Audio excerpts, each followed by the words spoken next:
Bon, eh bien, mes chers amis, nous sommes très heureux de nous retrouver tous pour déguster ces moments sympathiques, aéronautiques de rencontre. Et bien sûr, nous mettons aujourd'hui à l'honneur Mathieu Durand, illustrateur et dessinateur émérite, voilà, hein, spécialisé dans les bandes dessinées d'aviation, et accompagné de son collègue présent aussi pour vous, nos amis de la librairie Bulle, qui sont là pour inscrire et faire, bien entendu, dédicacer vos bouquins directement par Mathieu, qui sévira, qui continuera de sévir tout le long de la journée avec grand plaisir. Voilà. Alors, il faut dire que Mathieu, donc c'est un Sartois, il habite pas loin, à Bénère, Ivry-l'Évêque. Voilà. Voilà. Mais grandi à La Flèche, originaire, alors pas de La Flèche, je ne suis pas originaire je ne suis pas un pur produit sartois. J'ai grandi à Saint-Nazaire, donc il y avait quand même un peu d'aviation là-bas, avec le beluga. Vous savez. Mais je suis arrivé très tôt à la Flèche, donc le E-là est rentré dans mon vocabulaire maintenant. Alors nous ne manquerons pas non plus de vous témoigner notre joie de recevoir parmi nous un certain nombre d'anciens élèves de notre aéroclub Les Ailes Humaines, et donc tous devenus pilotes de ligne ou pilotes d'armée, d'air, ou pilotes de chasse ou contrôleurs. Donc ici, on en a 11 de présents aujourd'hui, voilà. Et donc, il y en avait 14 autres qui devaient venir, mais le métier de pilote d'avion, c'est pas toujours facile et on a toujours des vols à faire. Voilà. Pas du temps. Il y a toujours, quand il se présente quelque chose, il y a toujours un peu de priorité. Voilà. Donc, j'éviterai donc de vous tous les présenter, mais ils sont là avec nous et nous sommes très heureux de les accueillir. Et puis, nous avons d'autres gens que nous sommes heureux d'accueillir aussi. Donc, Valérie Rondeau, l'ancienne présidente, qui devait être là, mais je ne la vois pas, mais ça va s'arranger. Étienne Frégé, qui était donc l'actuel président des Ailes Humaines Planeurs. Je ne sais pas où il est, je ne l'ai pas vu non plus. Bon. Et puis donc Claude Van Lambroek qui est là, qui est l'un des premiers. Claude, lève-toi. C'est l'un des premiers présidents de l'aéroclub.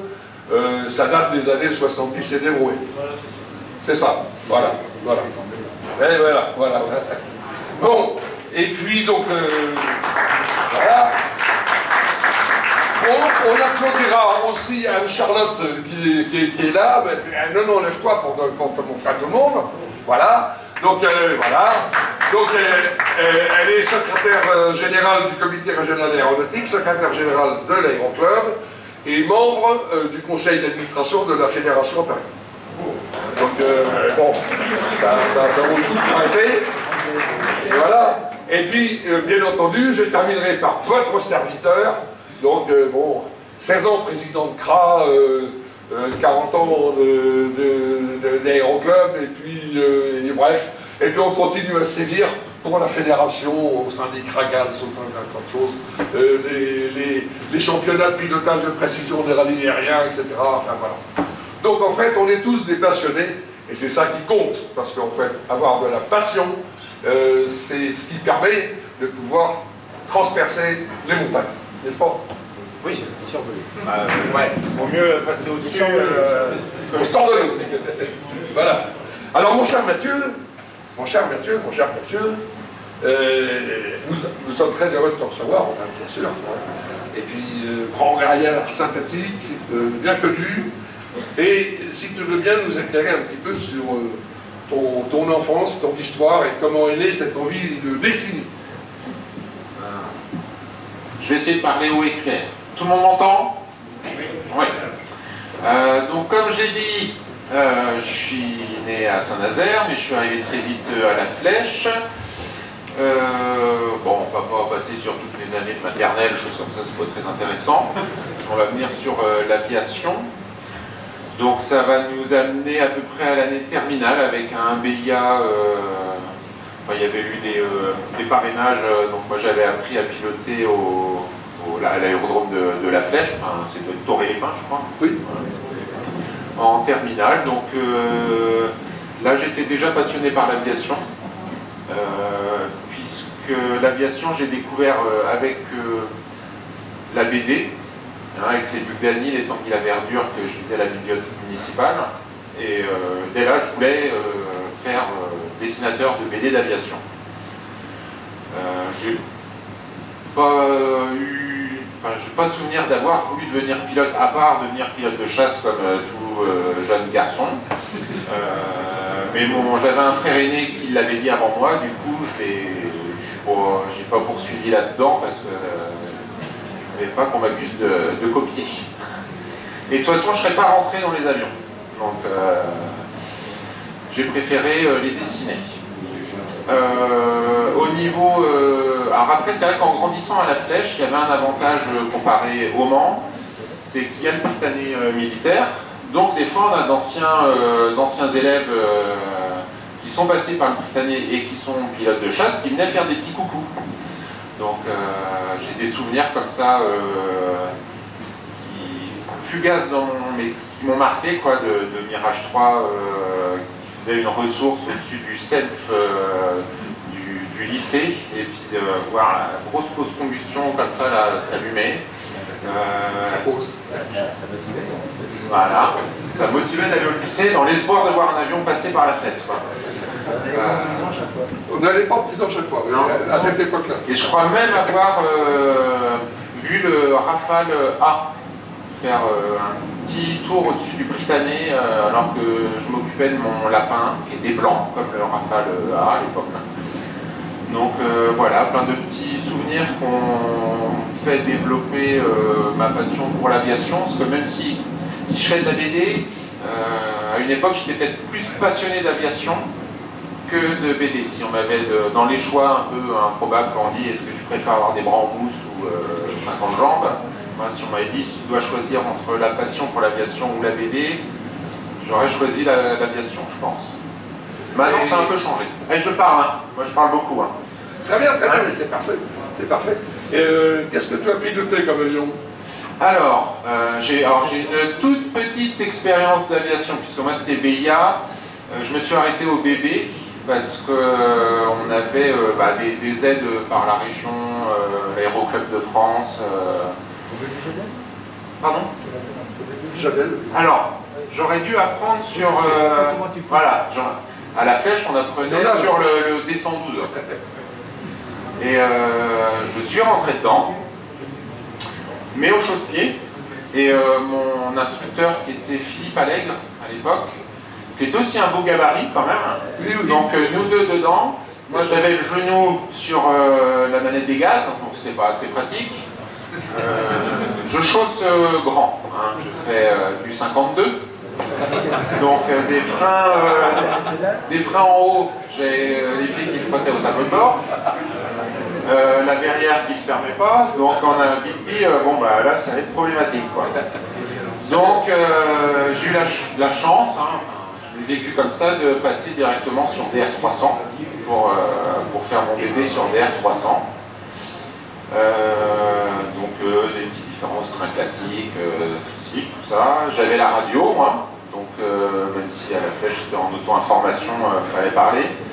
Et c'est ce que je redoutais le plus, c'est ce que je regrettais, de ne pas avoir fait le D112, parce qu'il n'y avait pas de radio dedans, parce que je n'arrivais pas à entendre, c'est un des trucs dans l'aviation que j'aimais pas, c'est...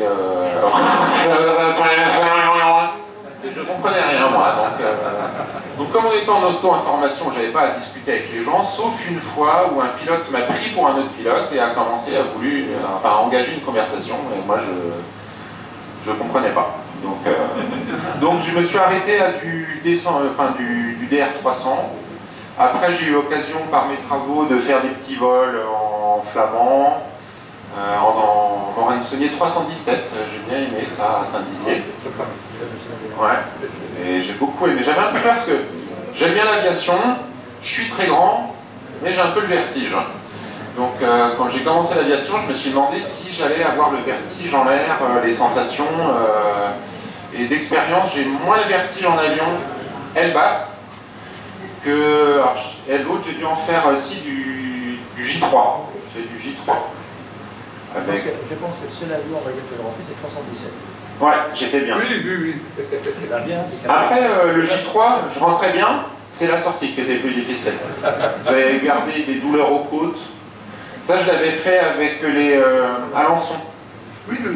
Bah, comme le flamand, un petit vol en flamand avec Alençon. Voilà, au-delà. Alors en fait, il m'avait fait voler pour voir combien il pouvait emmener de poids de matériel pour les flamands. Quand il y avait du vent. Avec les moteurs Renault. Voilà. Il m'avait mis... d'ailleurs. Il m'avait mis du coup derrière, je crois, d'habitude on... Oui, devant. Mais il m'avait mis derrière pour voir au niveau... Ouais. Et là, il voyait directement la charge de fer. Ouais. Donc voilà, il m'a dit tu pèses combien 100, 110 ouais, bah tiens, c'est bien. Il y avait plein de vents de travers, donc des atterrissages en crabe. Très bonne expérience. Mais que en l'Est. J'ai fait pas beaucoup d'autres vols. Bon, Faut que je dessine aussi. Et puis ensuite, provenu de ton envie tu as été pris donc par l'envie du dessin. Comment t'es venu l'envie du dessin? Et comment as-tu appris à si bien dessiner? Alors l'envie du dessin elle est venue parce que c'était à peu près le seul truc que je faisais bien. Enfin, que je faisais mieux, on va dire. Il y en a qui parlent que le dessin c'est du don, c'est une sensibilité qui nous permet de coucher sur le papier des choses qu'on voit. Après c'est du travail, mais le dessin, on n'a jamais... je continue d'apprendre quand je dessine. Comme en aviation, on n'a jamais fini. Voilà, c'est ça. Souvent ça vient de petites erreurs, on progresse avec des petites erreurs. On dessine un œil et on fait un trait, on fait mince, ah bah non en fait c'est pas mal. Donc ça nous fait avancer comme ça. Après la BD d'aviation, c'est un peu naturellement la passion pour l'aviation, le dessin, pas pouvoir vraiment voler, donc faire voler les avions, découvrir les tampis à verdure, les Bugatti, voilà, c'était une vocation. Alors, comment es-tu parvenu à percer ce monde des magiciens du dessin? Et explique-nous à quel moment tu as commencé à devenir célèbre. Alors, par des menaces, comme je suis très grand et fort, j'ai menacé les éditeurs et puis non. En fait,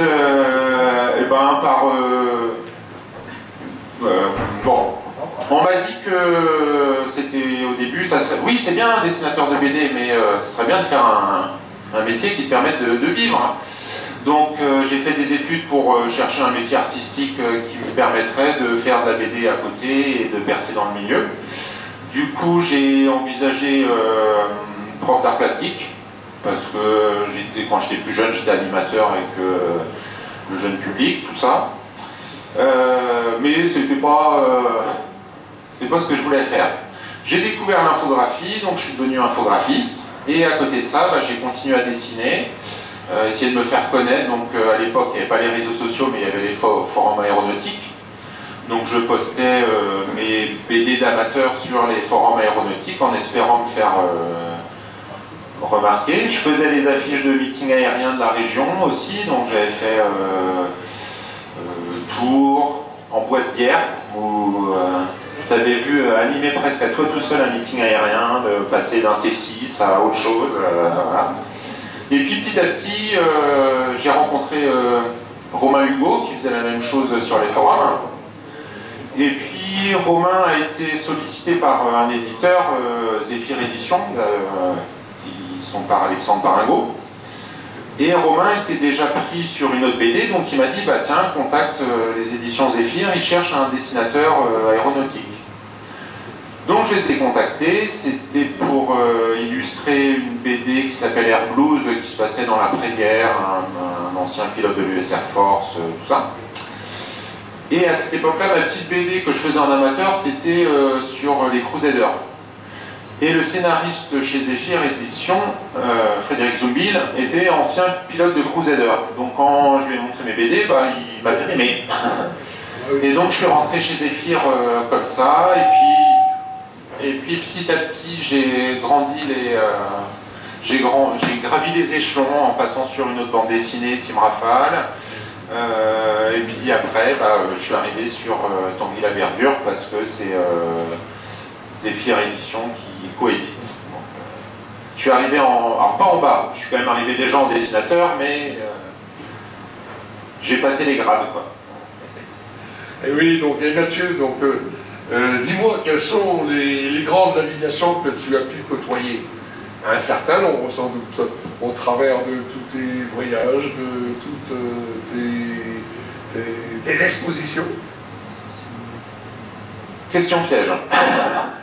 Je voyage pas beaucoup, comme un dessinateur de BD, et comme ma pilosité le montre, je suis un ours, plutôt, donc je suis plutôt dans ma caverne.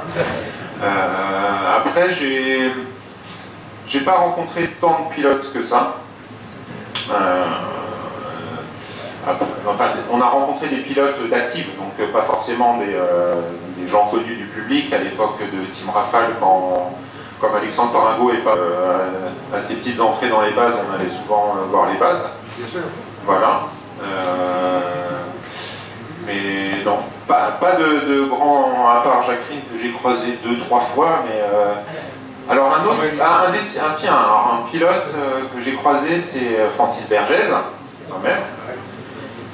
Donc dessinateur de Buldani pour ceux qui ne savent pas, et qui a un produit qui a commencé, enfin qui a eu une carrière dans la latte, sur les Bird Dogs, je crois.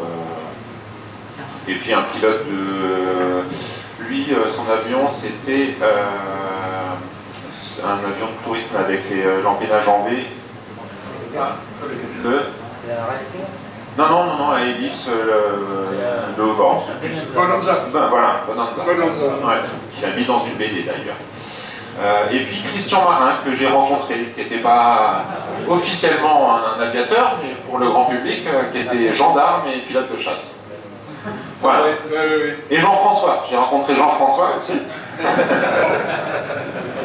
Oh, bah, je te remercie. Et puis donc, quels sont les rêves que tu aimerais bien réaliser? Quels sont, bien sûr, tes objectifs, les plus sincères? Bon, on va finir là-dessus parce qu'après il va falloir que j'aille travailler quand même. Un rêve qui ne pourra jamais se réaliser, mais c'est faire un vol dans un avion de chasse. Pourquoi ça ne se réalisera jamais? Alors, j'ai eu l'occasion j'ai failli en faire un, à l'époque où le SEMA était Tiger, qui avait une passion pour l'aviation.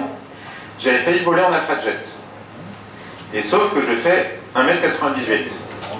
Et à l'époque, les sièges éjectables étaient encore les MK4,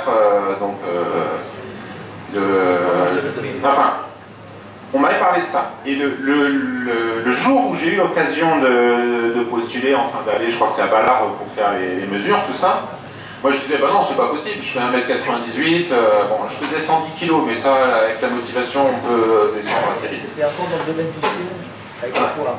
Ouais.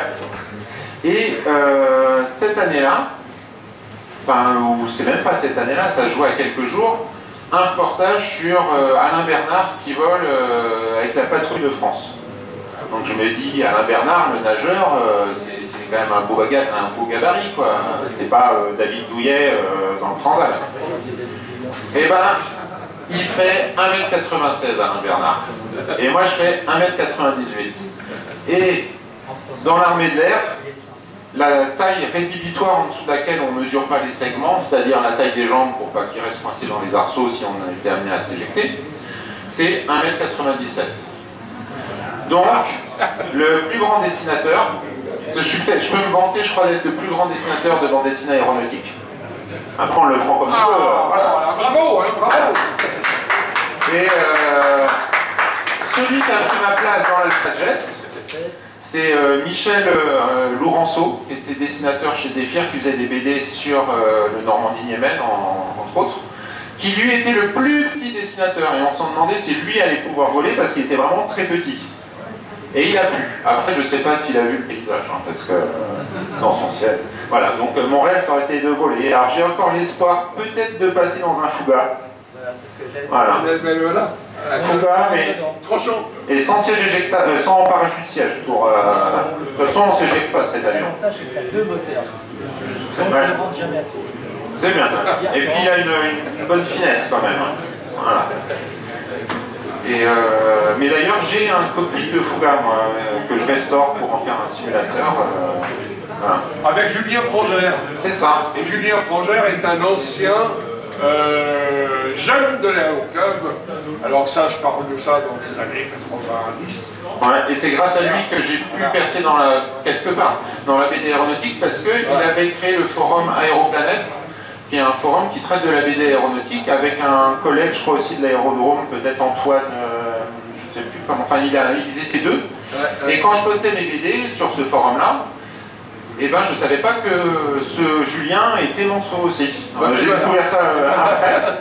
Et c'est aussi un peu grâce à lui, donc tous les deux, j'ai récupéré un cockpit de Fouga qu'on restaure, en plus d'en faire un simulateur place avant, et puis après bouger sur des petits aérodromes, des meetings, pour présenter ça, avec très certainement écrit sur le Fouga, lieutenant Tanguy et lieutenant Laverdure. Voilà. Bon, ben écoute, mon cher Mathieu, nous avons été contents de pouvoir être en ta compagnie, avec ta sympathie, ta bonhomie, et toujours ton double mètre, qui est 52. Mais donc bien, écoute, nous te souhaitons plein de bons dessins. Et puis, donc je rappelle à tous les amis qui sont ici présents que, bien entendu, ils peuvent acheter les bouquins toute la journée. Et donc, notre ami Mathieu vous les dédicacera avec un joli dessin. Un joli et gratuit. Et gratuit. Merci Mathieu. Allez, rien.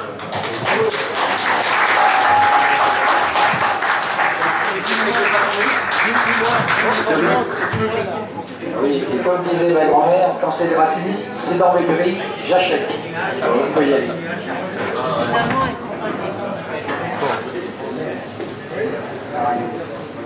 Mon cher Jacques, je me souviens parfaitement la première fois que je t'ai rencontré, que nous ne sommes pas rencontrés, c'était à l'occasion du tour aérien des jeunes pilotes, le vendredi 29 et le samedi 30 juin 1994, au Mans. Et voilà, à l'occasion de l'étape du tour aérien au Mans, où j'étais alors président de la section vol moteur à l'aéroclub des Ailes-du-Maine. J'ai notamment eu depuis cette représentation en toi d'un homme très haut en couleur. Et donc, ma petite femme Annick, tu vois là-bas au bout de la table en blanc, elle était la secrétaire à l'époque de l'aéroclub. Au moins tu sois tombé amoureux. Ah. Et donc en fait, eh bien, réputé pour sa moustache légendaire de tous les aviateurs de France et d'Europe, si je t'ai du monde, arpentant de bon matin les couloirs de l'hôtel Formule 1 où dormaient nos jeunes pilotes, avec ses Santiago rutilantes, et puis, bien entendu, sa grande écharpe blanche légendaire. Voilà, et d'ailleurs, vous voyez, il a toujours l'écharpe blanche, toujours. Et qui, de bon matin, réveilla nos jeunes pilotes du tour aérien au corps de chasse. Ça déménage. La trompe de chasse. La trompe de chasse, voilà. Raconte-nous un petit peu la trompe de chasse. Bon, déjà, c'était une grande escale. D'abord, j'étais ravi de revenir au Mans, parce que c'est là que j'ai fait mes premières heures de vol aux aides humaines. Et j'étais avec une bourse de l'armée de l'air. L'armée de l'air faisait beaucoup de choses. Donc, on faisait, c'était pas le BI à l'époque, c'était le BAI. Et si le club vous amenait à un brevet, il vous remboursait le club. Donc, j'ai commencé de réaliser mon rêve d'aviateur, à 15 ans, en arrivant aux aides humaines et en faisant du planeur. Et je sais pas, peut-être les gens se rappellent, le chef pilote était M. Manubi. Manubi, oui. Oui, Très connu, Manubi. C'est faut que je passe.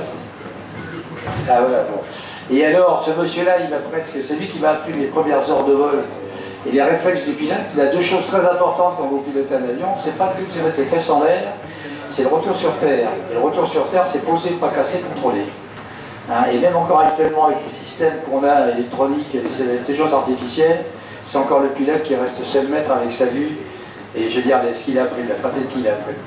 Et une chose aussi également très importante dans ce métier, c'est de commencer à faire du planeur. S'il y a des jeunes même au-dessus de 80 ans comme moi qui continuent à apprendre à piloter, savoir que c'est la vitesse. C'est un planeur vous apprend à piloter sans moteur, donc sur le poids de l'avion, sur son énergie cinétique. Et tous les gens qui ont appris à faire du planeur savent tenir une vitesse. Alors que les gens qui commencent par un avion, c'est le moteur qui les tient, et quand l'avion est en panne, l'avion commence à tomber, ils retiennent, et là ils sont morts. Donc je veux dire, il y a un réflexe qui est assez contradictoire. Donc le planeur, c'est la danse classique avant de faire du rock'n'roll. Donc c'est ça ce qui m'a permis d'accéder à ma carrière. Parce que moi je ne voulais pas faire autre chose que d'être aviateur, c'était ça le rien en fait. Et après, je suis rentré dans l'armée d'air à 18 ans. Je pense que, alors j'ai dit toujours aux jeunes, si vous avez un rêve, ne vous découragez jamais. Surtout être aviateur, c'est un métier qui quand même beaucoup d'émotions. Vous entendez des gens qui vont vous mettre de oui mais, pour être aviateur, il faut ceci, il faut cela, il faut être intelligent, il faut faire des maths, il faut faire 1m80. C'est pas vrai, si vous avez envie de faire que ça, je dis à tous les jeunes, ne renoncez jamais, ça marche. Moi, j'avais pas de grande qualité, à part celle de vouloir être aviateur. Les maths, ça m'enquiquinait, les études, j'en avais la trouille. J'avais d'une famille très sympa, mais des gens assez simples qui me disaient mais arrête de rêver, tu ne seras jamais pilote. C'est un peu comme la dame de Poitiers qui disait arrêtez de faire rêver les enfants. C'est faux. Même les rêves dont on n'a pas conscience, c'est ceux-là qu'on réalise. Donc je voulais être aviateur. Et bien, ça, en fait, ça m'a tellement. Je vais même vous dire à quel point, quand vous avez quelque chose qui vous motive, quelque chose que vous accordez à réaliser un rêve, vous attirez les bonnes choses. Vous avez remarqué quand on discute entre nous, on fait tous les inconvénients dans le négatif. Et là, 100% de réussite dans l'échec, ça marche. Alors que si vous vous autorisez à dire j'ai le droit de réussir cette chose-là, bon, c'est pas être un assassin, mais on fait des choses bien, ça marche aussi. Et j'adore le dire, c'est que quand j'étais physiquement, moi j'étais un peu mal tout le temps, je suis un bébé qui est pendant la guerre, qui a réussi à survivre, et quand l'infirmière, quand j'ai passé ma visite médicale, mon expertise médicale, donc il en parlait pour être pilote de chasse, l'infirmière d'avoir un décolleté tellement magnifique que le professeur qui a signé mon dossier était plus intéressé par son décolleté, je dirais presque sa rampe d'approche, que ce que j'avais au point de vue physique. Et je crois que de temps en temps, vous savez, on a du pot, ça s'est bien passé, c'est parce que derrière nous, on voulait le faire. Donc après, j'étais pilote de chasse, c'était la fin de la guerre d'Algérie, j'ai fait du T6, ça vous avez vu que j'ai beaucoup présenté dans les meetings. Et comme c'était un avion américain, moi j'étais un petit français, il fallait 2 coussins dans le dos et dessus les fesses pour toucher les pédales. Mais ça aussi, c'est un avion qui était extrêmement... tous les jeunes pilotes de chasse qui ont été formés pour le conflit 39, les Américains, les Français, les Anglais, étaient formés sur cet avion parce que cet avion, c'était un indicateur et il passait aucune faiblesse. Et c'était vraiment posé, pas cassé, contrôlé. Et les gens qui sortaient avec ça, ils savaient piloter le Spitfire, le Mustang, qu'on avait tous les avions délicats à l'époque. Donc j'ai fait mes premières classes là-dessus. Là, c'était la guerre froide. Alors j'ai fané la retour en Algérie puisque ça s'est arrêté. Donc je suis reparti dans mes escales de chasse. Là, j'ai fait des avions à réaction. Les premiers avions de Marseille d'assaut qui étaient supersoniques, le Mystère 4, Super Mystère V2, bon, après le Mirage. Et c'était la guerre froide. À l'air grade, on a tout ce que tu parce qu'il y a eu vos promotions. Et c'est vrai, il y avait une menace qui était peut-être plus... je dirais plus réelle que maintenant. C'était le bloc entre les Russes, les Américains et nos milieux, et nous étions une puissance atomique à l'époque.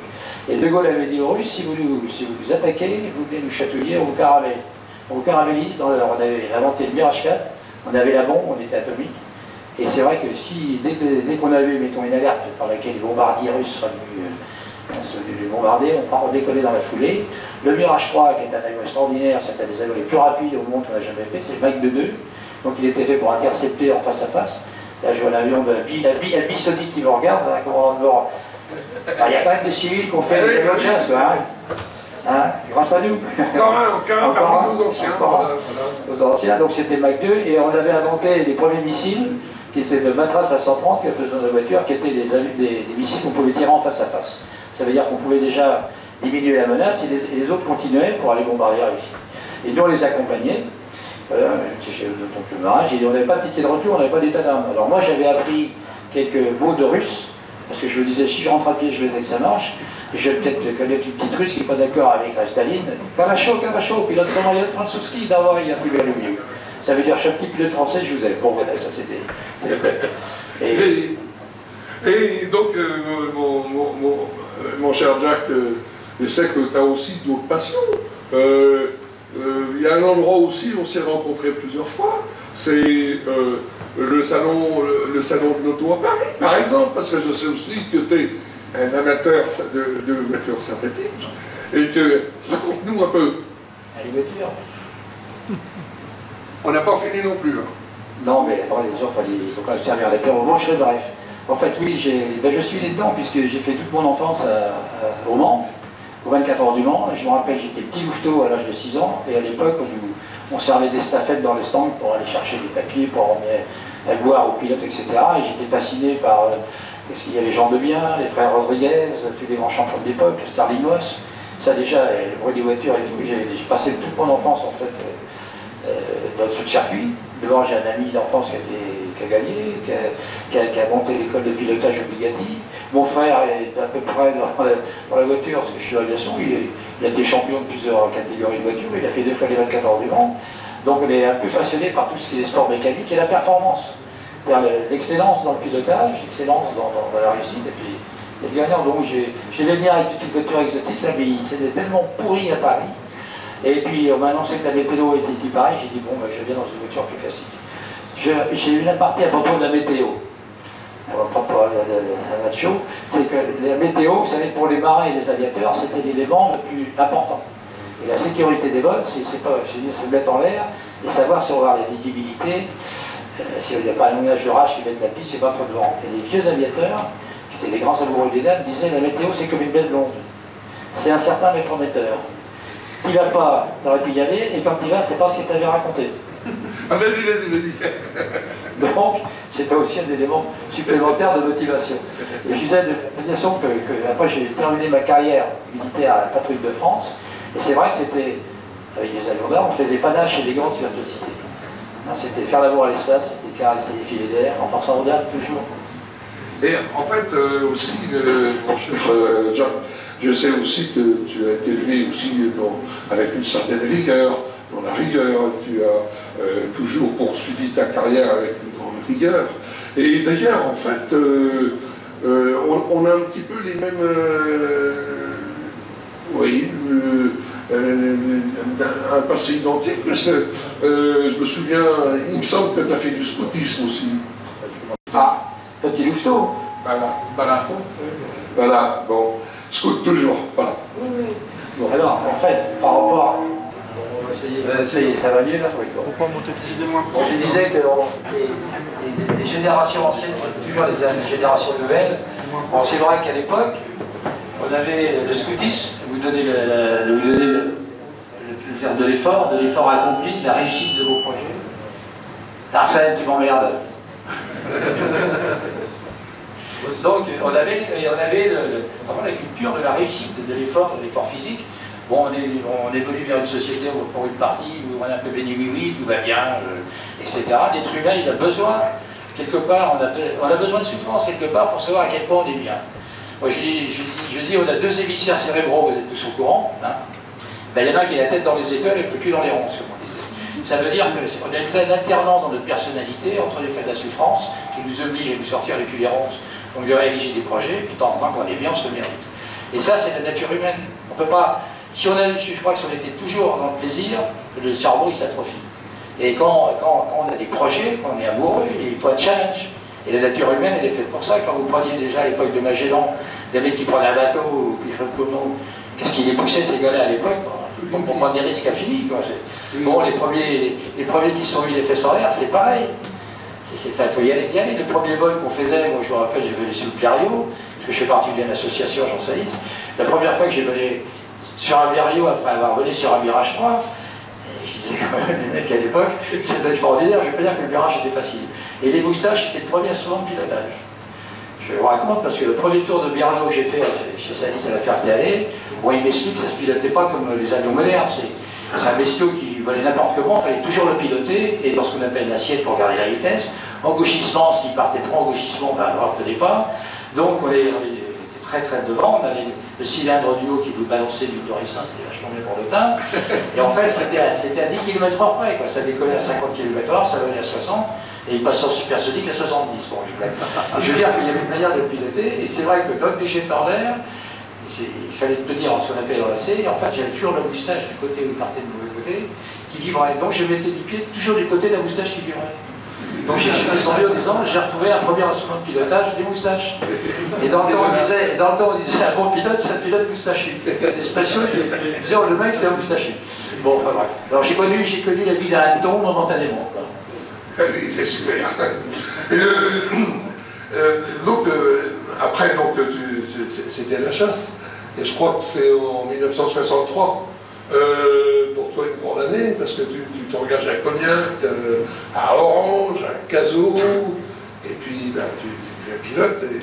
Et donc, eh bien, tu volais sur quoi comme avion, enfin, simultanément, et pensais-tu que pensais-tu des différents avions de l'époque par rapport à maintenant?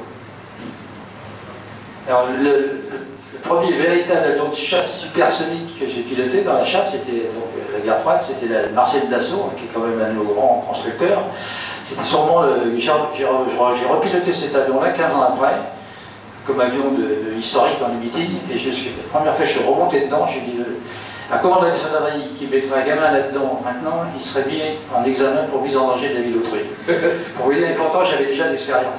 Mais à l'époque, ça passait. En fait, bon, dans l'armée d'air, j'ai commencé sur T6, après on allait sur Fougueux-Magistère, puisque j'étais à l'aptitude chasse pour aller sur les Reiters.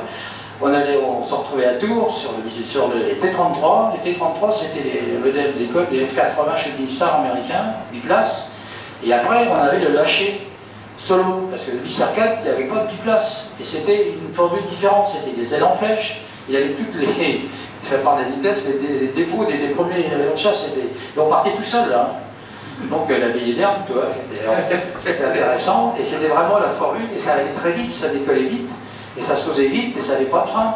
Ça veut dire que les pistes, elles faisaient 2400 mètres, et si vous n'étiez pas pile, 10 km près avec la bonne assiette, vous cramiez les freins et vous finissez en bout de piste. Alors nous, les barrières d'arrêt, dans son intelligence, avaient inventé, il y avait un grand fil en bout de piste qui nous permettait de ne pas casser l'avion. Mais je peux vous dire qu'au niveau de l'adrénaline, vous sortez par les oreilles après le premier vol. C'est assez étonnant. Ce qui veut dire qu'il n'y a pas de limite à l'être humain, si vous le motivez, vous le mettez en confiance. Maintenant, on est parti dans des actes de sécurité, on a 125 règlements de sécurité. Moi, je vois, bon, j'ai piloté des avions modernes, puisque la grande révolution, c'était l'Airbus, hein, où maintenant, de ça, on appelle à l'intelligence artificielle au calculateur. Pour le moment, malheureusement, on a eu un exemple qui était redoutable, c'était le Laurier de Paris, c'est qu'un ordinateur n'a pas d'état d'âme. Si vous sortez de son programme, si vous lui donnez des mauvais éléments, il est à côté de la plaque. Alors que vous, moi je me suis craché 4 fois en avion. Jamais sur des bêtises, c'est des réacteurs qui ont explosé, c'est des commandes de vol, etc. Et là je rends grâce à la qualité des instructeurs, c'est que j'ai toujours réussi à piloter une vitesse pour retourner au sol, dur, mais c'est pas craché. Je veux dire, j'ai réussi à dans les conditions, ça m'a un peu raccourci, hein, j'étais bel homme comme toi avant. Donc je veux dire que tout ça c'était assez extraordinaire. Donc les avions, on faisait du Mister 4, et alors à l'époque, à l'école de Tours, il y avait des gamins qui arrivaient, donc qui avaient réussi leur pilotage de base, mais il y avait des promos, on se regardait. Et alors il y avait ceux qui avaient été lâchés, les 33, et après ceux qui avaient été lâchés, Mister 4. Donc ça pétait un peu. Bon, on est arrivé au Metz, les gamins, et puis après on passait supersonique, c'est qu'on allait passer pur du son au-dessus de Noirmoutier, à l'ouest de Noirmoutier. Donc on décollait tout, on montait à 40 000 pieds. Là on passait en piqué parce qu'il fallait quand même charger la note pour passer supersonique. Bon, ça c'est aussi un grand moment, je peux vous dire, parce que là à l'époque, le passage, si vous voulez, aérodynamique du vent du son se sentait. Hein, il y avait la formation de nombre de chocs, il y avait le recul du centre de poussée, les commandes de vol changeaient, et vous sentiez. Vous n'entendiez pas, mais vous sentiez le frémissement aérodynamique de l'avion. Alors après, vous étiez et pilote de chasse, et en flèche supersonique. Je peux vous dire que les derniers 15 jours à l'école, vous étiez un peu comme. Alors, dans l'assistance, on a un ancien pilote de chasse aussi qui vient d'arriver, Laurent Thomeray, dans le fond, tu peux te lever, puis dire bonjour à tout le monde. Voilà, voilà. Laurent, voilà. Et voilà. De présentation en mode et tout, le chasseur et tout. Et voilà. Artiste du ciel, panache, élégance, virtuosité. Eh oui. Effectivement, en Mirage 2000, quand on passe le mur du son, il n'y a aucun changement au niveau des commandes de vol, C'est la première des commandes de vol, ça. Et mon chef Jacques, en 1967, il y avait un climat particulier dans l'armée de l'air, parce que c'était peut-être un petit peu la froidure avec les gens de l'Est, enfin je ne sais pas, enfin, il y avait un contexte particulier à cette époque, il me semble. Il y avait un climat dans l'armée de l'air. Ça c'était aux arrêts des guerres ou... Oui. Je peux raconter. Bon, je pense que vous allez tous avoir faim là. Bon, on va terminer là-dessus. Non, c'est pour vous, hein, parce que bon. Vous savez, vous avez tous vu peut-être le film Top Gun. Vous avez vu ce film? Il y a les ovnis aussi. Ah, les ovnis, alors si je dois vous... Oui, bien sûr. Bon, enfin bref. Bon, si vous voulez, l'humanité qui commande les armes, c'est les politiques. Les politiques, c'est des enfoirés les trois quarts du temps. Par contre, les gens qui servent les armes, c'est les militaires. Et c'est des gens, toujours, qui ont une vocation, qui ont une honnêteté, qui ont sens du devoir. Donc moi, quand j'étais quand c'était la guerre froide, donc j'étais en escadre de chasse, et il y a un moment, on me dit, tu vas aller en école comme instructeur. Et là, je leur râlais, parce qu'en général, les mecs qu'on envoyait instructeurs, c'est des gus qui avaient du mal, enfin qui n'étaient pas au top du top, comme pilote de chasse.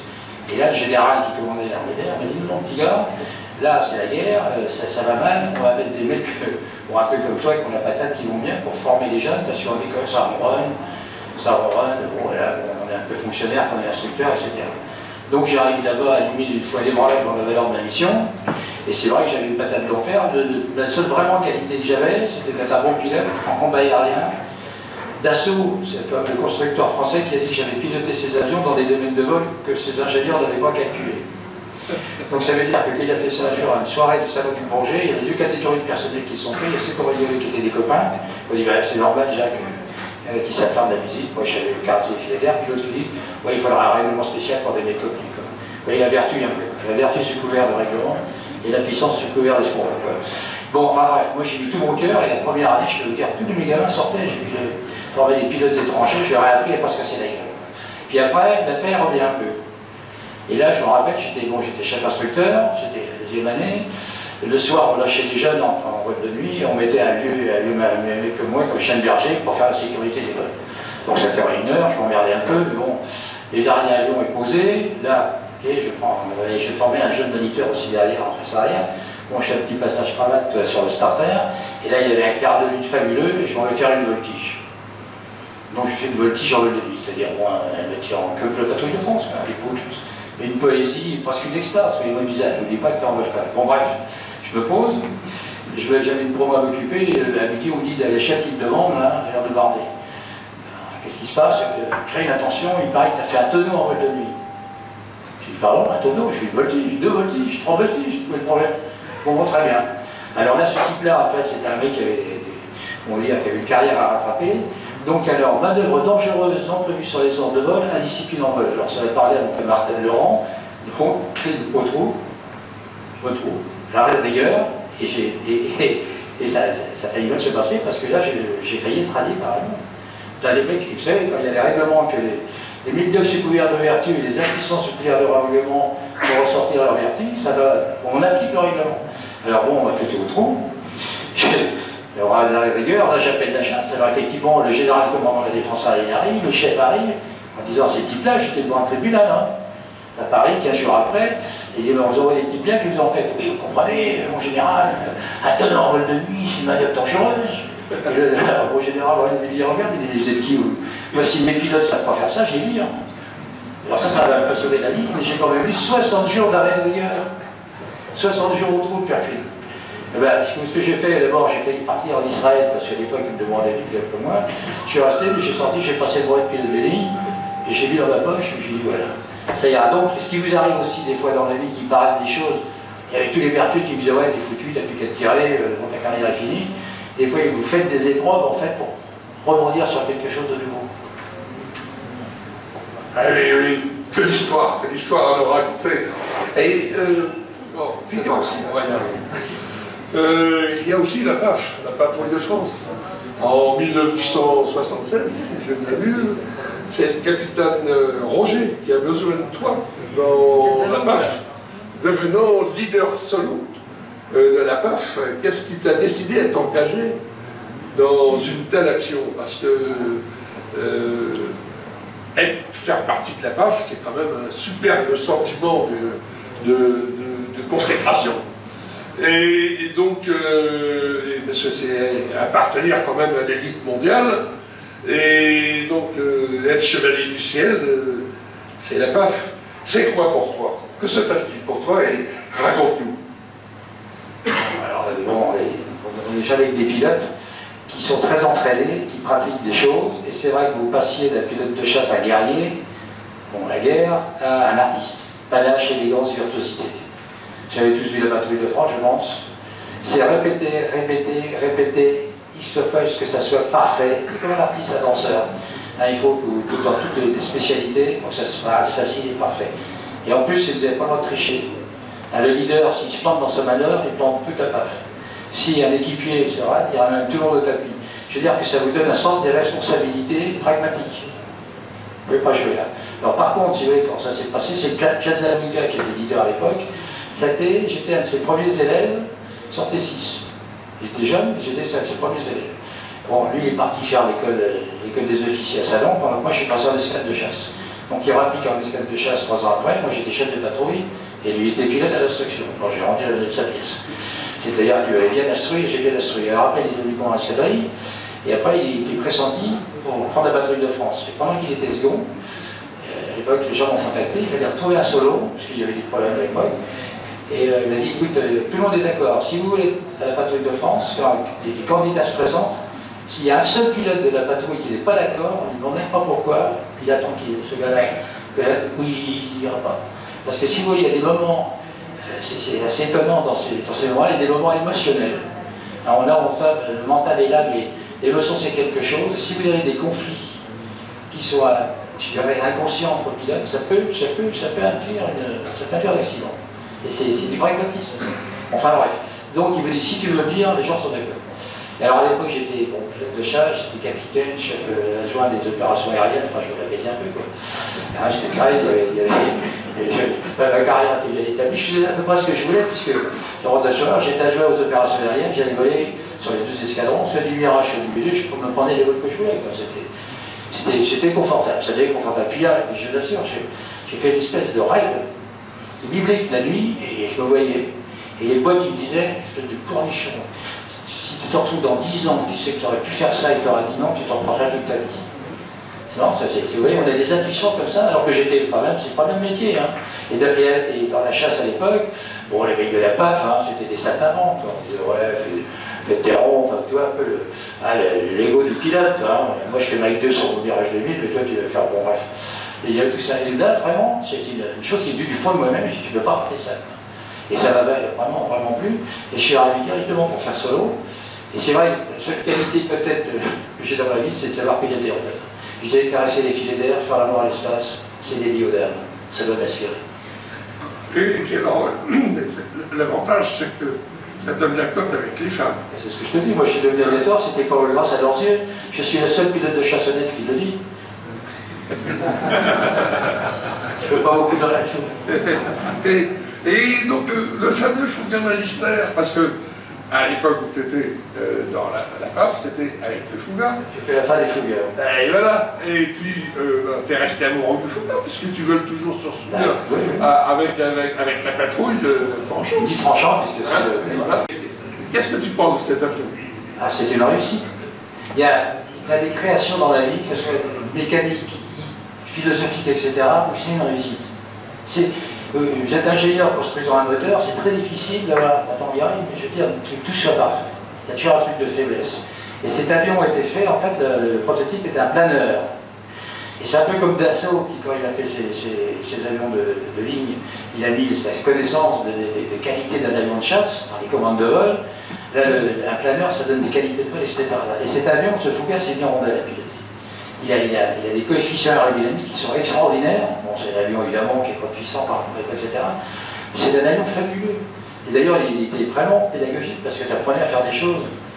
Et vraiment, c'est un avion réussi. D'ailleurs, c'est pour ça qu'on arrive, malgré la loi, malgré les règlements, à les conserver. Le seul problème qu'il a actuellement, c'est qu'au sol, il est très bruyant. Il a un bruit de réacteur qui... Et c'est là qu'on voit le changement de culture. Maintenant, dans notre époque, on est un banquier et on va boire un coup. Une petite dose, ça vous enjouir, on dit non, je vais conduire, on a tellement peur de la loi. Alors qu'en fait, un petit coup, ça fait du bien. Et bien là, c'est pareil, si tu veux, c'est que il y a... non, mais je veux dire, il y a des interdits qui sont stupides. Voilà. Hein. Tout ce que bon Dieu a mis sur terre, ça sert à quelque chose. Vous en prenez pas, ça sert à rien. Vous en prenez de tôt, c'est un poison, mais vous prenez la bonne dose au bon moment, au bon endroit, avec le bon état d'esprit, ça devient un c'est joyeux. Donc c'est ça la discipline un peu. Il y a deux rôles, il y a deux rôles dans la patrouille des France qui ne sont pas faciles. Enfin, c'est pas facile pour personne, bien sûr. Aucun, et comme tu disais tout à l'heure, il faut absolument un travail d'équipe très très soudé. Mais donc il y a deux places qui sont pas faciles à tenir.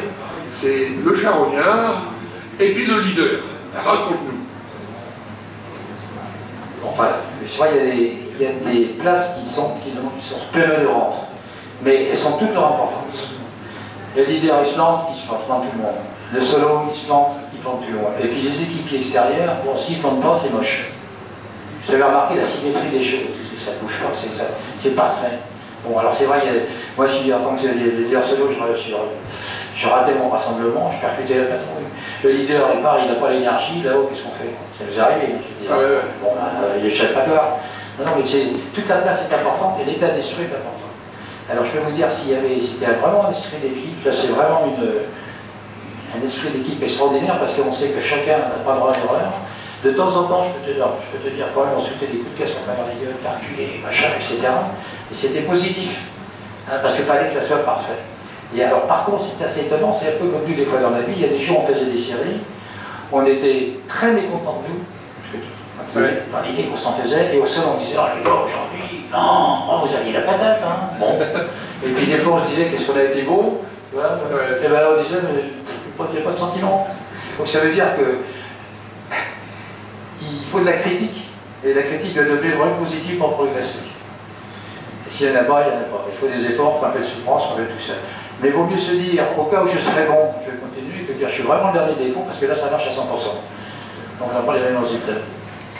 Alors tu as fait partie aussi d'équipes prestigieuses, puisque à un certain moment tu rentres avec l'équipe Salis, Jean Salis à la Ferté-Alais, donc c'est une équipe prestigieuse avec des amis prestigieux et puis des gens, une équipe extraordinaire. Et puis il y a aussi les équipes que tu as pu connaître autrement. Et donc, bien entendu, à la patrouille de France, mais en dehors de tout ça, et puis, bon, tu as tenu des places importantes, puisque même au niveau associatif, ça continue, puisque tu fais partie de l'Aéroclub de France avec ma chère copine Catherine Bonomi, dont tu es le vice-président à l'Aéroclub de France. Tu es également, bien entendu, très impliqué. Autre part, je suis là. Ah ben voilà, déjà. Et voilà. Et bien encore de tout ça, il y a la ligne. Parce que, après tout ça, ben, tu t'es mis pilote de ligne, tu es devenu pilote de ligne chez Air Inter. Je crois même, peut-être, t'as pas piloté le Mercure, non? Alors raconte-nous. Bon, ça va, vous ne vous fatiguez pas trop là? Non, mais ils sont là. Bon, effectivement, pour ma carrière, j'aurais pu être commandant d'escadrille, après, et puis après, on fait d'état-major. Ça, il n'y a pas de question. Donc, il y a un moment, j'ai choisi de continuer, mais dans le civil. Alors, on m'a dit, ouais, tu vas te faire chier, pilote de ligne, pas du tout. Il y a deux métiers. Bon, j'étais un pirate, c'est pilote de chasse, c'est bien. D'ailleurs, quand j'ai passé l'interview, c'était à l'époque Air Inter, on m'a dit, mais Chiffrine, vous connaissez. Au bout de 6 mois, vous regardez, vous allez devenir syndicaliste et vous foutez. Alors j'ai dit non, j'ai déjà mes entrées, la plupart de la Ferté-Alais qui est extraordinaire, c'est la famille Salis. Donc c'est la première fois que la patrouille de France, en fait, on venait au-dessus du terrain de la Ferté-Alais pour récompenser un peu ces espèces d'associations qui remontaient à 14, parce que c'est le grand-père Salis, qui avait amusé. Alors grâce à eux, j'ai piloté le Blériot des avions de 14, j'ai tourné des films avec des bandeaux de la Texas, je suis arrivé là-dedans. Donc quand je suis arrivé après à Inter, j'ai rassuré ces cadres en disant non, si j'ai envie de faire un petit cadeau, une petite boucle, je vais au terrain. Je me pose l'avion, mes passagers, je leur fais la bise et là j'ai rien du folie. Enfin bref. Donc c'était une aventure extraordinaire parce que on pour un pilote, piloter des vieux avions, d'abord ça nous change un peu, c'est comme faire du. L'aviation, il faut pratiquer. Voilà. Bon. Et alors, les vieux avions, je faisais piloter un avion de 14-18 ou piloter un Blériot, ça vous élargit le champ de votre connaissance de pilotage et de caresser les filets derrière. On ne pose pas un Blériot comme on pose un petit biplan, qu'est-ce qu'on avait comme biplan, on avait les SE5, etc., qui étaient des avions de 14. Hein. Moi, j'ai rêvé la nuit des pilotes de 14, parce que piloter ces avions, ça me foutait des trucs.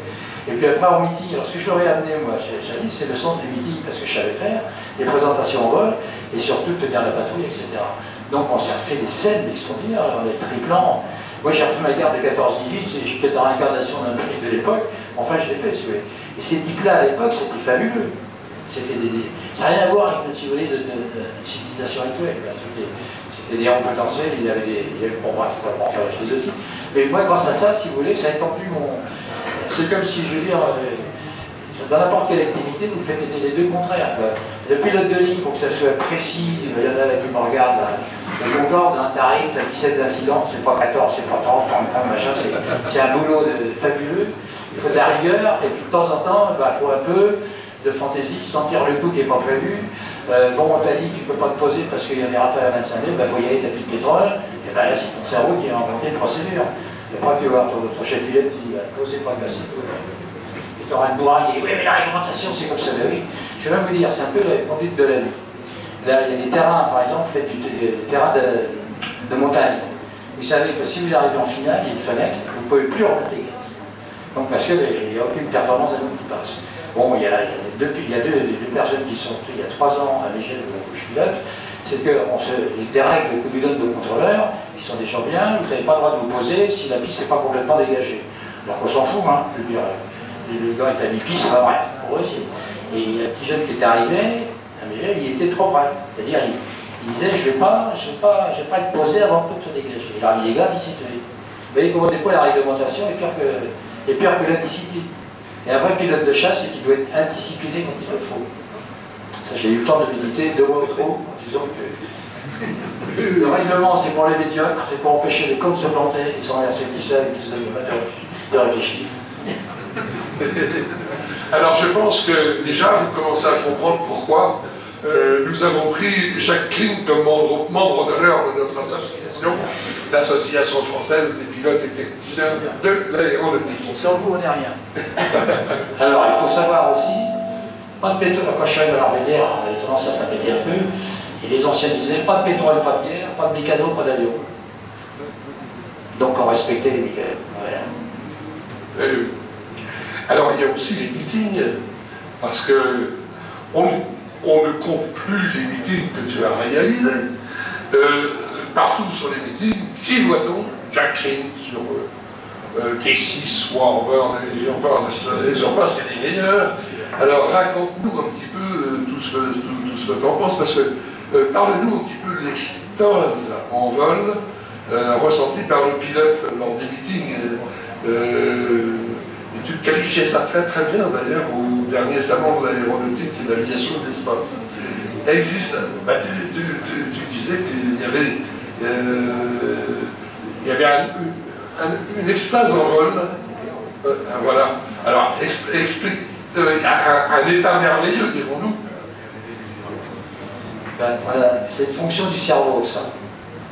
Quand on est dans le plaisir, le cerveau vous met de la chimie, vous met presque des excitants naturels. Vous faites un dessin, vous êtes amoureux, vous avez un beau paysage, vous avez une rencontre, il y a des moments, et il y a une addiction du plaisir. Le problème, c'est que si vous ne pouvez plus vous en passer, là, c'est pas bon. Hein, c'est prendre un pétard, c'est pas rien. Et dans l'aviation, il y a des moments, ça vous mobilise à la fois le physique, l'œil, enfin, ça vous mobilise tout. Et c'est vrai que c'est un état de grâce, et ça m'est arrivé de temps en temps, en faisant des voltiges sur les vieux avions, ou même les avions modernes, vous rentrez dans une expérience, c'est que vous avez une espèce d'accord entre votre émotion, l'action, le regard, le jugement, c'est tout, j'allais dire, les qualités de votre être, tous vos neurones, ils palpitent dans le même sens. Et la première fois que ça m'est arrivé, j'étais en train de présenter la T6. Puis il y a des jours aussi, vous partez pour faire une démonstration, vous n'avez jamais d'habitation, bon, ça ne marche pas. Puis il y a des jours, alors, je sais pas, il y avait la main de Dieu qui... Et j'étais vraiment, je ne sais pas, une extase, la même chose, c'est une extase mystique, une extase, c'est vraiment, il y avait tout dans votre corps et votre esprit. Et là, il y a une petite voix qui me dit, petit gars, n'oublie pas que tu es dans un avion quand même, il faudra retourner sur Terre. Et ça, c'est très marrant, le changement de conscience qui est arrivé en disant, bon, maintenant, t'arrêtes tes conneries. Parce que n'oublie pas que, voilà, pourquoi il y a des éléments qui sont comme ça. Non. Et ça marche là, et ça m'arrive. Je vais vous dire, même d'ailleurs, comme disait mon grand-père à 95 ans, il disait, ne t'inquiète pas, gamin, plus on vieillit, puis l'amour devient important et puis on s'accroche. Et moi, pourtant, avec toutes les heures de vol que j'ai, sur ce que j'ai, même de monter dans n'importe quel genre de coucou, dès que les moteurs tournent, je sens toute la machine sonner en c'est extraordinaire. C'est un cadeau de Dieu. Alors j'aime aussi beaucoup relater la merveille des meetings aériens, et puis notamment l'intense émotion qu'on perçoit, notamment à la Ferté-Alais, qui est tout de même la mecque française du meeting, faut pas, mondiale, oui. Et qui ont si bien vécu tout, et puis je me souviens de ces merveilleuses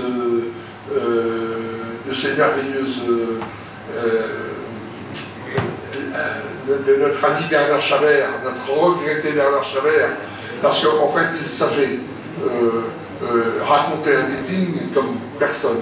Qu'est-ce que tu penses de Bernard? Bernard, j'ai connu quand j'ai arrivé à la patrouille de France.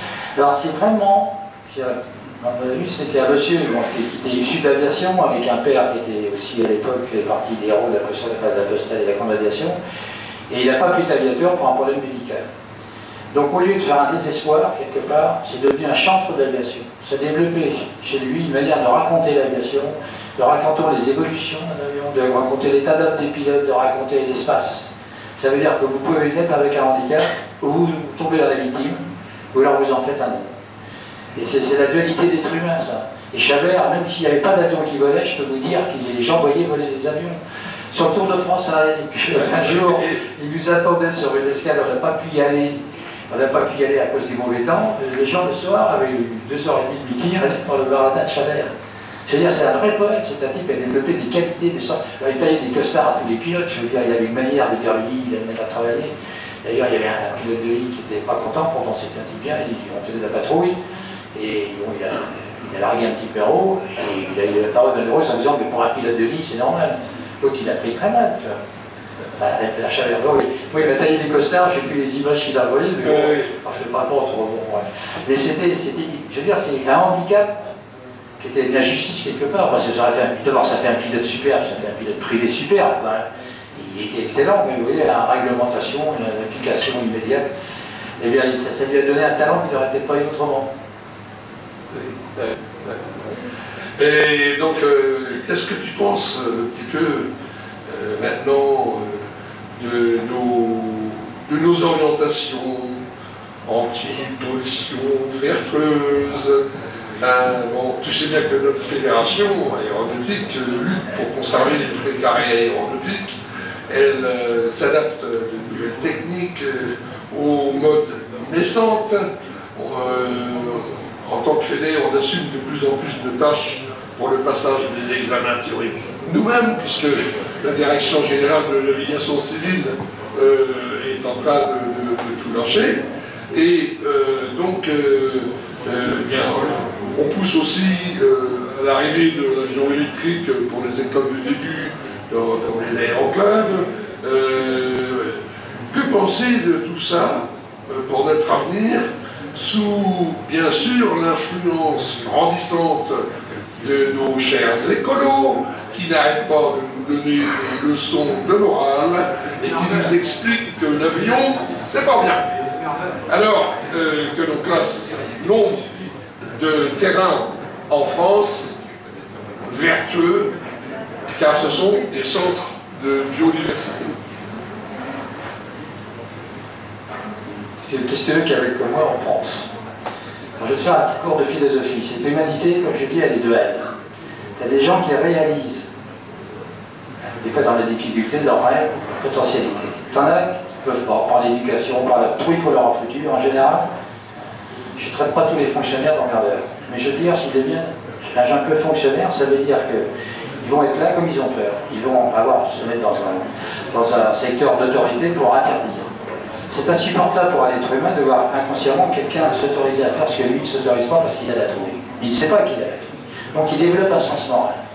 Tous les gens qui n'ont pas les avions, c'est qu'ils aimeraient bien voler. Moi j'ai emmené des gens à la question, c'est pas la peine, j'ai dit avec moi, je vais vous faire voir. Je t'assure, j'ai pas d'échec qui redescend, ils ont viré une partie de leur cerveau. Et l'humanité n'est qu'une succession de cycles positifs et négatifs, de destruction et de réalisation. Donc l'avenir est incertain mais prometteur. Ça veut dire qu'il y aura toujours des gens qui ne seront pas d'accord, et ça évite les excès. Il faut des gens qui fixent des limites, et puis il y en aura toujours qui disent moi je vais faire ce truc-là parce que j'ai envie de le faire. Et si vous regardez l'humanité, si vous regardez la marche de l'humanité, ce sont des cycles de paix, d'avancement. Il y a eu l'acquisition, maintenant on est parti un peu, les religions c'est redoutable, Mahomet, les gens ils s'en sortent bien, n'empêche que la voie de se faire péter la planète. Ça donne toujours des progrès.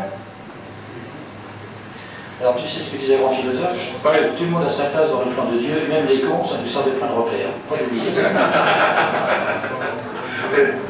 Excellent, excellent. Et puis, donc, il y a une grosse cerise sur le gâteau que tout le monde attend ici présent. Et oui, parce qu'il y a une date importante pour toi, c'est le 23 mai 1975. Je crois. Eh bien écoute, explique-nous, puisque tu étais sur quel avion, comment ça s'est passé, qu'est-ce qui t'a paru irrationnel, etc. On parle des ovnis. Alors là, un grand applaudissement, parce que quand même, c'est quand même... Bon, ça vaut le coup.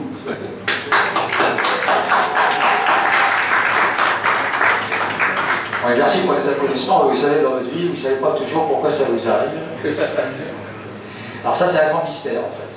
Enfin, c'est un grand mystère. Donc ça commence à s'éclairer peut-être. Alors, les objets volants non identifiés, machin, voilà, il y a tas de textes. Effectivement, il n'y a pas que des aviateurs, on est confrontés. Les gens ont été confrontés, bon, dont moi-même, dans les missions aériennes. Là, c'était simple, on était en train on s'entraînait des rassemblements de nuit, ce sont des chasseurs. C'était une manœuvre délicate, puisque la nuit, on n'a pas de notion, aujourd'hui on est en l'air, on n'a pas de notion de vitesse de rapprochement, on n'a pas de notion de vitesse relative, on n'a pas de notion de masse, de volume, voilà, on a les deux distances. Donc on était deux avions, on s'entraînait l'un sur l'autre, on se rassemblait, et moi j'étais target, enfin, je veux dire, bon, j'étais là, j'étais à 45 000 pieds, je regardais les étoiles, je regardais autour de moi, parce que la surveillance du ciel, même à l'époque, si vous faites de l'aviation, je vous conseille quand même, il y a deux choses, la vitesse, à regarder dehors. Si sur l'avion que vous n'avez pas vu, il vous envoie au tapis, même maintenant. Bon bref, je regardais dehors, et là je vois dans mes viseurs ce que j'ai pris pour un avion de ligne, parce que ça avait l'air éclairé, voilà. Donc j'appelle le contrôleur au sol, et j'insiste, il dit non, moi je vous vois bien, je vois des avions, chasseurs et toi, je vois tous les autres environnements, mais ce que vous me racontez là, il n'y a rien. Bon voilà. Oxygène précieux, machin, respiration. Et là, mon camarade arrive, rassemble. Bien son rassemblement, parce que je suis sûr que c'est un exercice un peu périlleux. Et je dis, tu vois ce que je vois? Il m'a dit, oui, il y a un avion, il y a un trafic. Et puis, on est dans notre secteur, et puis déjà, malgré que ça soit la guerre froide, bon, qu'est-ce qu'il fout là, quoi? Et là, mon contrôleur dit, moi, je sais pas. Alors là, on se retransforme en mission, police du ciel, puisque il faut savoir que le ciel français, il ne peut pas traverser comme ça, surtout en ce moment. Hein, il y a des radars partout, il y a tout maintenant des têtes du tout, et si on n'a pas une identification, il y a des mecs qui décollent, ils sont armés, et on regarde. Et là, on fonce dessus. Et au moment où on arrive à une distance assez proche, il dégage, mais comme dans les films, il y a des films d'anticipation, là, hein, des images, ils passent en vitesse lumière, là, paf, ben c'était déjà ça avant l'heure, en gros. C'est une demi-seconde, il nous a laissé sur... il a accéléré, il est parti. Alors l'image que j'avais, d'ailleurs c'est très marrant, le cerveau comment il travaille, c'est que vous avez vu dans Tintin, il y a des deux Dupont là, dans leur noir, ils sont dans leur Jeep. Dans le désert, ils doivent rouler à 30 km/h, et là ils sont doublés plein pot par des turbulaires plein pot, et il y a un Dupont qui dit mais merde, pourquoi on est arrêté? C'est exactement la sensation que j'ai eu dans l'avion, déposé sur place. Bon, on demande le contrôleur, rien, on se remet en place pour refaire notre manœuvre, soucieux de donner de... Hein, bon. Et là j'étais chasseur, et pendant que j'ai fait ma manœuvre, je le vois, qui réapparaît, comme un troisième avion de chasse. Vous savez, quand il y a des conflits, c'est qu'il y a un mec qui se met sur la perche, on appelle que le cerf que font les deux autres. Et là, il est encore là, celui-là. Alors, voilà, même dialogue, contrôleur, machin, je vois pas, je vois tout le monde. Alors là, badabou, on fonce dessus, puis plein pot. Hein. Là, bon, pareil, on doit être à une vitesse, pas 15-6, soit à la vitesse de l'avion. Et au moment où on arrive à une distance que, moi, si j'avais été à sa place, je me serais senti menacé, il redégage. Et c'est arrivé une troisième fois. Donc, qu'est-ce que c'est? La forme, pas trop, alors j'ai dit que ça ressemblait à un ballon de rugby un peu aminci au debout, mais elle m'a dit c'est peut-être une secours que tu as vu de profil. Alors ce qui est intéressant, bon, c'est des observations pour un professionnel, mais après, ce qui est intéressant, c'est tout ce que... Bon, j'ai fermé ma... Alors oui, alors le soir, on se pose avec mon camarade, on se pose, bon, il n'y a plus personne évidemment, j'écoute, on n'en parle pas, j'ai appelé le contrôleur qui aurait été là pour débriefer, qui était reparti, ben, il y a un problème familial, j'en sais rien. Et mon pote, on se dit quoi? On la ferme, parce que là, une connerie, si on la ramène, et on est chez le psy, on est au secret. Donc on n'est pas merdé. Non mais sérieux, c'est un peu l'ambiance, ça d'ailleurs pas. Alors on dit on attend demain matin, on verra bien. On n'en parle pas, personne n'en parle. Et puis 10 ans après, j'avais emmené un journaliste qui est devenu après un expert aux États-Unis. Il dit moi je suis l'expert VSD des ovnis. Ah ben j'ai dit bravo, je vais raconter une histoire. Alors l'intérêt du témoignage, c'est qu'on est deux pilotes de chasse dans deux avions différents, donc on ne peut pas avoir un truc. Mon pote, c'était un beau Top Gun, son surnom, parce qu'on avait tous des surnoms, lui c'était l'enclume, ça veut dire qu'il fallait pas lui raconter des conneries, un petit gars qu'on ne le fait pas. Donc l'intérêt du témoignage, c'était ça, c'est qu'on était deux types à voir la même chose en même temps, à voir de la même manière. Bon, maintenant, qu'est-ce qu'il y a derrière ça? J'ai plein de théories, j'ai lu plein de bouquins, on va faire raconter, on a repris des paroles que j'avais jamais dites, parce que aussi dans ce truc-là, c'est qu'il y a aussi une manipulation. Vous avez remarqué que quand ça merde au niveau des gouvernements, les Américains en particulier, on ressort des ovnis. Ça permet de cacher de vrais problèmes. Et puis il y a un théorie du complot, et puis il y a des choses qui sont masquées. Il y a un pouvoir là-dedans. Il y a un pouvoir de peur, une prise de pouvoir d'un gouvernement ou de politique ou de scientifique, parce qu'il y a une peur, ou il y a un espoir. Il y a des gens qui pensent qu'il y a peut-être une autre conscience dans l'univers et qui vont venir nous sauver, enfin l'amour et la paix, et puis les autres ils ne pas du tout, s'ils sont plus forts que lui, ils vont venir le bouffer, quoi. C'est 2500 ans avant Jésus-Christ, il y avait deux, les Sumériens qui se baladaient dans le désert, et il y en a un qui trouve, à travers le désert, il trouve un endroit, il fait beau, il y a de l'eau, il y a des palmiers, il y a de la bouffe, il y en a un qui dit, regarde mon frère, ça c'est la récompense de Dieu envers les hommes justes. Et là vous vous dites, disons, à l'époque quand même il y avait l'humanité. Et qu'est-ce qu'il va dire le deuxième? Il va dire, ouais, d'accord, la récompense de Dieu, des hommes justes, oui, d'accord, mais ils sont faibles. Ils sont faibles, et nous, on est forts. Nous, on est forts, parce que Dieu nous a fait forts, Dieu nous ordonne de les attaquer. Regardez la marche de l'humanité. C'est que ça, t'es en train de sauter sur la gueule avec le bâton, maintenant ça fait le bombe atomique. C'était pas le même, mais l'esprit est le même. Hein. Il y aura toujours un mec pour dire, moi je suis pas d'accord. Bon, alors les hommes disent, écoutez, je ne veux pas vous dire. Alors un jour, parce que j'ai tellement eu de questions de mecs qui sont venus prouver dans des émissions que... Il y a toujours des mecs qui ont l'esprit fort. C'est pas idiot d'ailleurs, mais la vraie trouille vous fait marcher les ménages. Et il y a des gens qui vous sortent des théories, c'est incroyable. Et pourquoi pas, c'est une fonction du cerveau, peut-être que... Je ne dirais pas ce que j'ai bien sûr sur les types, parce qu'il y a des types aussi, vous savez, il y a des émissions, c'est vraiment des bobos parisiens. C'est des mecs qui ont tout compris, qui ont un niveau extraordinaire, etc. Mesdames, n'écoutez pas. Alors j'ai dit, il avait raison, j'ai dit, bien sûr, je pense que j'ai confondu Savel Vénus qui est en train de faire une gâterie à Jupiter. C'est comme ça que j'ai mal vu. Et mon cher Jacques, tu as piloté énormément d'avions. Eh bien, dis-nous quel est ton avion préféré de tous? Celui que j'ai pas encore fait, et tous. Que ça soit n'importe quelle machine volante, moi je me mets les fesses dedans. Non, sérieux, c'est... Voilà, donc maintenant il y a ceux que... Bon, les avions modernes m'intéressent moins, parce que tu rentres dans une intelligence qui est pas toi. Moi je préfère, on parlait tout à l'heure avec de mettre mes fesses dans un bébé Genève, avec un petit moteur de Volkswagen, un 230 ça chaud parce qu'il y a du pilotage. Bon, par contre, faire du Mirage, du Rafale, je veux dire, les Jupiter qui met un coup de PC, il pourra le dire, c'est fabuleux. J'avais un sentiment de puissance. C'est parmi les dieux, quoi, parmi les là. Bon, après, c'est le boulot. Bon, vous êtes pilote de ligne, moi, ça m'emmerdait de rentrer dans tous les systèmes. Bon, par contre, ils ont une utilité, mais quand ils ne marchaient pas, ça fait un avion qui va se faire dans la technique. Non. Je suis resté. Moi, c'est mon cerveau, si vous voulez. Dans le temps, on est pilote.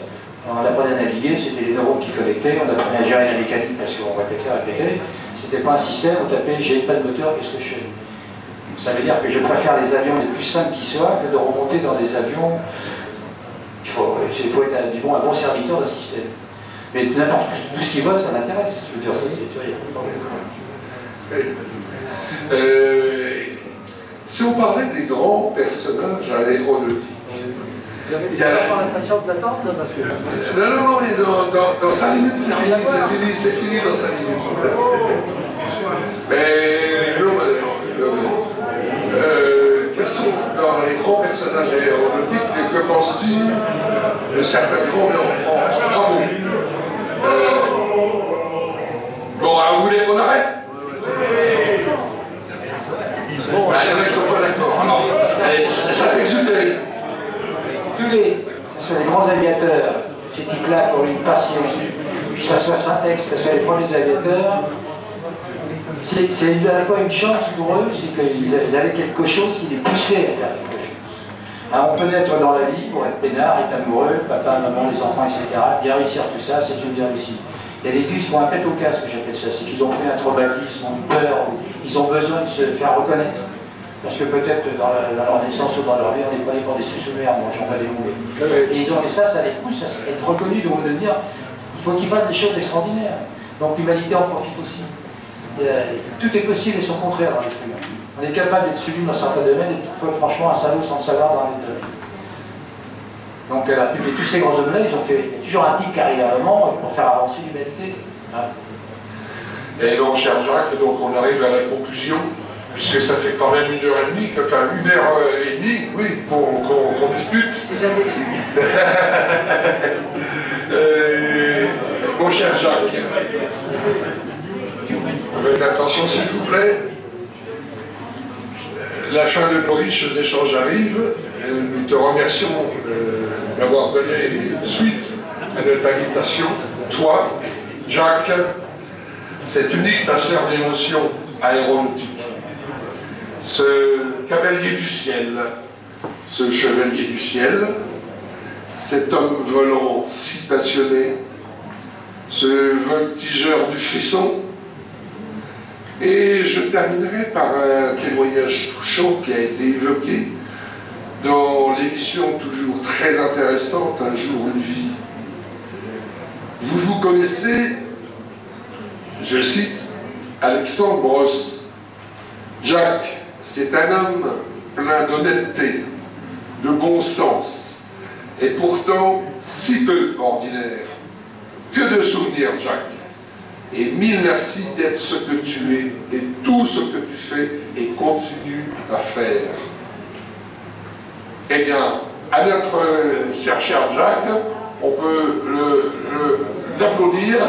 Et puis maintenant, nous allons passer à un instant d'émotion, puisqu'on a 2 petits cadeaux à te donner. Donc, Joanne, s'il te plaît, voilà.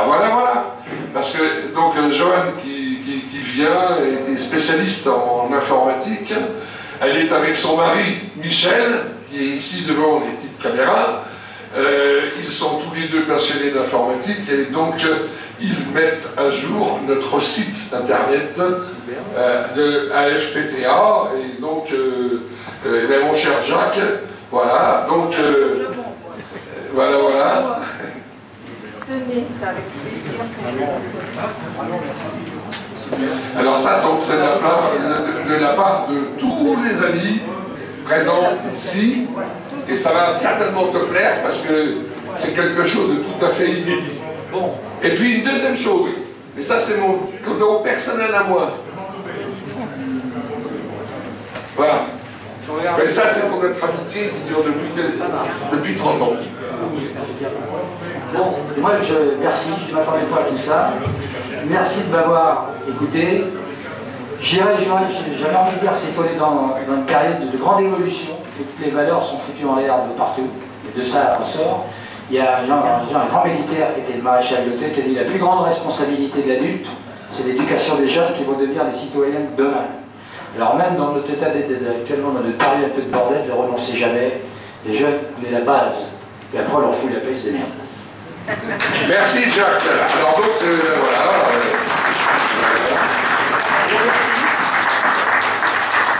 Alors là, d'abord, en fait,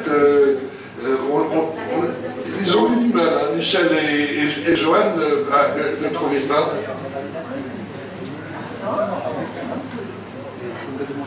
Voilà. Et puis, Jacques Callot. Voilà. Pour le dessin.